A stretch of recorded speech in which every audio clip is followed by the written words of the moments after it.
I'd like to welcome our next speaker to the podium, Rodrigo Amaral, who's a spine surgeon out of Sao Paulo, Brazil. So good morning. Big pleasure to be here. As you know, and you probably know, it's my first time here. Just looking by the jacket. I'm the only person here wearing a jacket.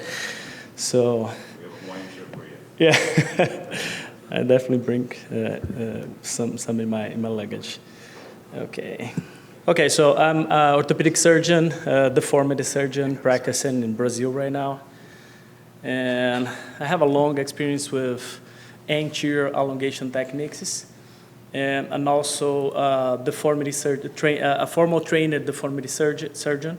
So I pretty much combine in my practice MIS solutions and open technique solutions as PSO, VCRs, and all sorts of open deformity surgery. And this dichotomy that I want to discuss right now is just the combination of anterior elongation versus posterior shortening for adult spine deformity. I think there's space for both, and I think there's some data in the literature that shows that if you can combine in a good manner the two types of solutions, you can reach better results over time. So the trade-off will always be the power of correction of the posterior approaches and the risk of complications. So balance those 2 points is crucial to define what would be the perfect solution for your particular case. Working like a tailor-made solutions is probably the best way for dealing with this dichotomy. So there's potential benefits on the anterior approach, biomechanical support for sure. Having a huge interbody in the anterior column is beneficial to the lordosis restoration and also to the lordosis redistribution. It's a less morbid procedure in general. And because it's less morbid, you can apply for more frail patients and reducing blood loss with this type of solution. But is definitely some limitations on the fixed deformity patients with severe deformed spines, coronally, sagittally. And of course, the incremental cost on implants brings the posterior solution to less costly, especially directly cost by the hardware itself. And there's some potential benefits on the posterior-only solutions, especially for grade corrections. If you have a patient with a coronal imbalance and you have to do an asymmetrical correction, those are very powerful solutions. For fixed deformity, and especially for patients with previous anterior surgery and anterior support, that you cannot rely on disc space for creating any type of flexibility or creating lordosis. And of course, it's a single position procedure, doesn't need to change the patient of the position during the procedure. But there is some limitations, especially regarding the complication and especially for frail patients. All the adult spine deformity cases that we do, or most of the adult spine deformity cases that we do, are sick patients, elderly patients. We have to concern about osteoporosis, the comorbidities. So those type of open posterior procedures, they correlated with high rates of complications.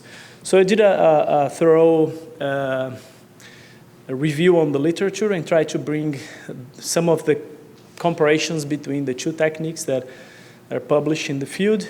And I will start with this 2017 paper from the Seattle group, Rajiv Seth.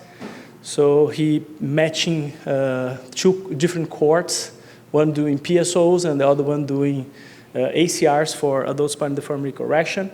And you can see in the data that both groups can reach clinical and radiographical outcomes in a very good manner. But if you compare the amount of blood loss between the ACR group and the amount of blood loss with the PSO group is absolutely different. And this correlates with more complication and worse outcomes in this paper. The same study methodology was done by a group of Japanese with 25 patients that put together two groups, 15 patients with anterior lateral interbody fusion and posterior fixation, and 10 patients with 3 columns osteotomy. and they found exactly the same, similar radiographical outcomes and similar surgical outcomes with higher complication rates for the 3-column osteotomy patients. We all know Niwanan.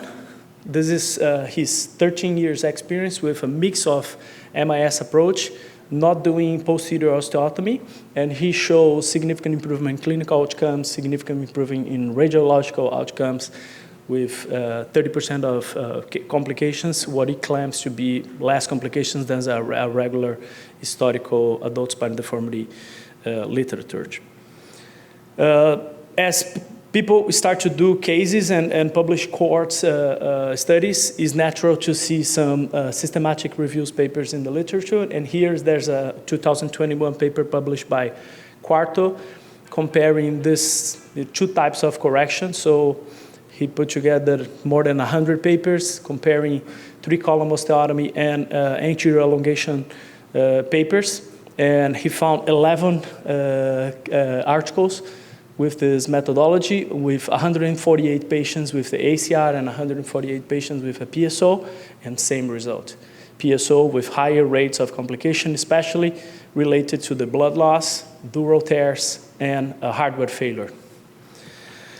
If we do a cost-effectiveness analysis, and a group of Japanese, they published this paper comparing 3 types of correction, so anterior plus posterior fixation with lateral interbody fusion, posterior with 2-column osteotomy, so just Ponti osteotomy with no interbodies, and 3-column osteotomy with PSO, and we can see that the cost increased directly with the lateral interbody fusion because of the cost of the hardware.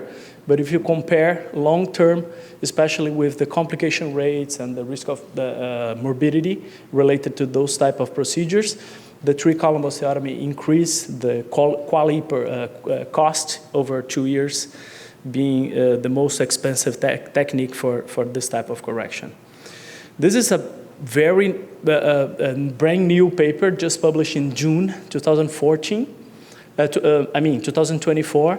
And this group from Virginia, they put together a paper collecting data, what I call a real life data. So this is analysis of a large US database with 157 million people, patients included.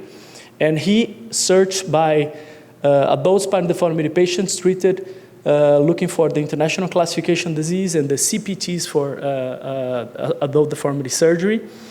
And he selects patients underwent surgery with 7 to 12 levels with pelvic fixation and put in 2 groups. One would be the anterior support, so lateral interbody fusion plus anterior interbody fusion, and the other one would be the PSO group. Propensity score matching, and 1,065 patients in the PSO group and 1,400 patients in the ALIF and lateral interbody fusion. So first we can see a significant drop in the PSO use after 2017, probably after the literature show the amount of complication related with this technique, and a progressive increase on the use of lateral and anterior interbody fusion for this type of solution. And second, a big difference between complication rates in this chart. So you can see here all the yellow marks is statistical significant on complications comparing the 2 groups. So in summary, this paper brings higher neurological complication intraoperative, so 3.44 the odds ratio. This is a high odds ratio. Dural tears 2.96, also a very high odds ratio.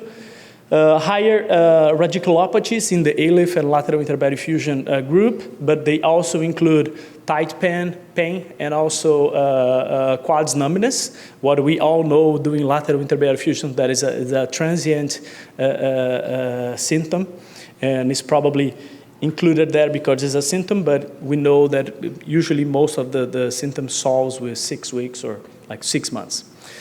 After 1 year, higher complication rates in the PSO groups, pseudoarthrosis and hardware failure, and 2 years, the same. So if you look at the survivorship analysis on the two groups, you can see that ALIF plus lateral interbody fusion have a higher survivorship over the period of follow-up. And the cost, the same, higher cost, direct cost into the surgery with the interbodies, and increasing cost with the PSO group derived by the complications. So similar radiological and clinical results, but higher complications with the PSO group. We know that it's not only restoring lordosis, but it's important to restore lordosis in the right spot. And if we see the literature, we can see that if we're not restoring the right shape of the spine and not putting the lordosis in the right spot, we have higher chance of revisions and higher chance of mechanical failure. So it's important to decide if we're doing like PSO, L2 or L3 PSOs and multiple level anterior support. We probably have a difference between the distribution of the lordosis, and this is one of the topics that Peter Pacias from the International Spine Study Group studied recently, just published paper 2024 also. And he showed that patients with anterior support and posterior pedicle subtraction osteotomy have the similar clinical and radiological results, but with better lordosis restoration or better Russell-Lee type restoration if we're doing multi-level and anterior support. So especially if we're doing large A-lifts in the bottom of the construction, so L4-5 and L5-S1, those are the patients that have the more harmonic distribution of the lordosis and have the less correlation with the PJKs and posterior hardware complications. We also improve our skills doing PSO. So we used to do higher level PSOs like L2, L3, and the literature shows that bringing the level of your PSO higher increase the risk of PJK, so we start to do lower levels PSO like L4 and L5, even L5, and as we becoming better surgeons and working as a team, we have some specialists here in the audience like Chris Ames, like Sig Burving. They super skillful and talent surgeons that can do like L5 PSO with low rates of complication. We increase the correction and we bring the correction to the lower levels, and this correlates with better results. Juan Uribe and the ISSG group, they published in 2018 a comprehensive classification, try to combine these two types of solutions. So combining anterior support and posterior shortening and helping surgeons to decide where to apply which type of solution. And this is a useful classification in my mind to decide what to do for your patient. And again, Peter Pacias, same 2024 March, brand new paper comparing ALIF with two-column osteotomy and PSO patients for adult spinal deformity, again with more harmonic correction in the lower levels, increasing the shape of the lordosis, and probably this over time correlating with lower complications. And finally, I brought this paper. What kind of surprised me is a very new publication, July 2024. And it's also published by the International Spine Study Group. And they put together 138 patients divided in 3 groups. So the first group will be posterior only. The second group will be posterior plus interbody, like T-lift, interbody cages. And then the third group will be anterior-posterior fusion. First thing that intrigues me is a convenience sample. There's no description on the criteria for selecting the 3 groups, and they're collecting data from the 2009, 15 years ago, to 2015. So I don't know why this is publishing in 2024. And radiological outcomes the same, clinical outcomes the same, blood loss the same. And we can see here by the averages that probably there's no 3-column osteotomy included in this group. So we're comparing posterior fixation only and anterior posterior solutions, 2009. And if you go to surgical time is higher in the anterior posterior group, what is explained in the paper by the change position, and makes sense because we lost a lot of time on patient positioning. Fusion length is higher in the anterior posterior, but it's pretty much everybody T8, T9, or T10 through pelvis, so it's pretty much the same type of surgery in my opinion. And the complication rates different from the previous literature, is higher in the anterior posterior group.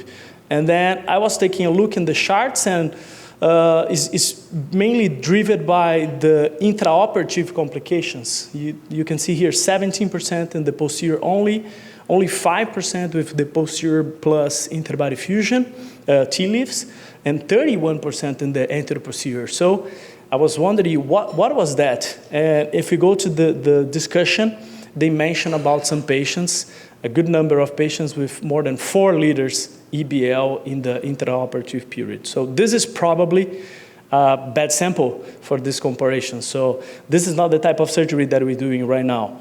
And no vascular complication described in the data chart. So it's a brand new paper. This will affect the decision making of a lot of people. But if you go deep in the paper, there's a lot of missing points that will have to be explained to better understand this type of definitions. What is the future? For my experience, the future will be combining anterior and posterior solutions in a single position surgery. Since 2019, I'm doing anterior posterior solutions with the prone transpsoas approach.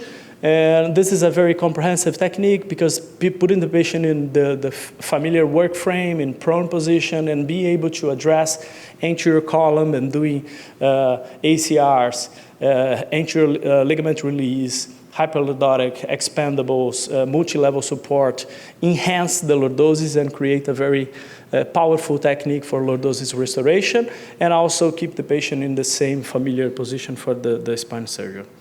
So I brought some cases. First is a 55 years old patient, moderately sick. So besides the 55 years old, she had 13 previous spine surgeries, neck and thoracolumbar fusions.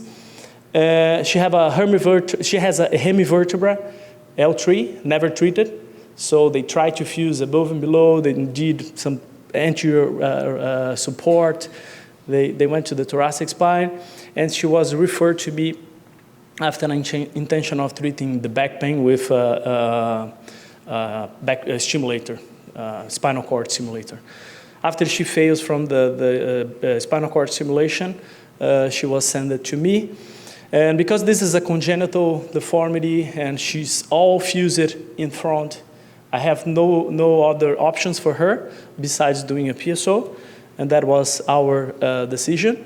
So like here, we used to do PSOs in a 2 surgeons fashion, so we make this safer, and we could achieve this type of result, and we did a 4+/6 rods construction on the thoracolumbar junction, and this is the final result. So she's 2 years follow-up right now, very happy, very active, and was treated with the right tool for the right situation. And this is the second case, a 72 years old, previous sports guy, so he used to be professional in handball, and with a car accident 30 years ago, have a hip fracture, total hip replacement, and also L5 fracture that creates a kind of a fractional steep curve in L5S1. And then severe progressing the back pain and progressing the neurogenical claudication, a lot of foraminal stenosis, and for this patient I decided to do a combined approach, doing posterior open fixation T10 to the pelvis with T10 sublaminar wires with transverse process augmentation and expandables through the apex, L2, 3, 3, 4, 4, 5. Because of the asymmetrical L5S1, I decided to do expandable 5-1 in the concave side and creating a good restoration of the coronal alignment. And this is the final result with the patient very well aligned. So take-home message would be, if you want to do adult spine deformity, be sure that you have in your pocket, in your toolbox, all the tools, because you're going to have to use this.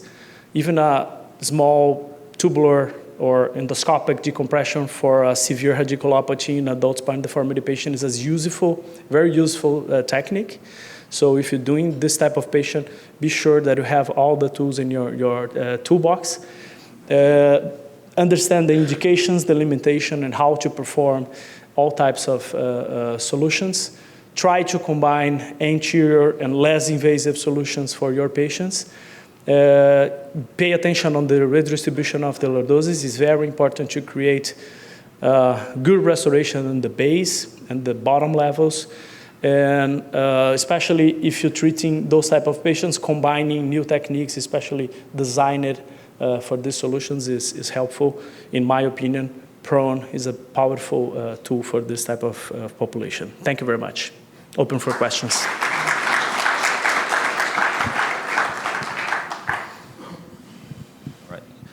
Rodrigo, really nice review of the literature on this topic.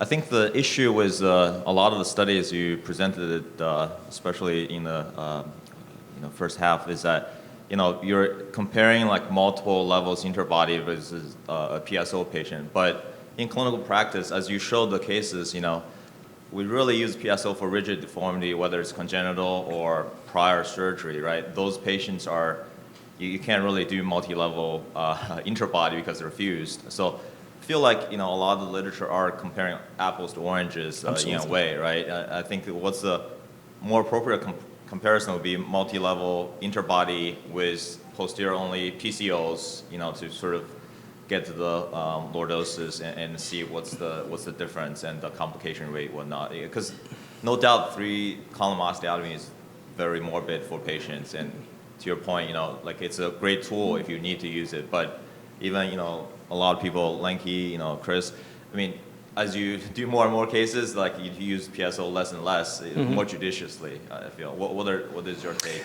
I don't think this is a debate between, right and wrong. I think they both a very useful technique. It's just a matter of deciding what you're going to apply for each patient.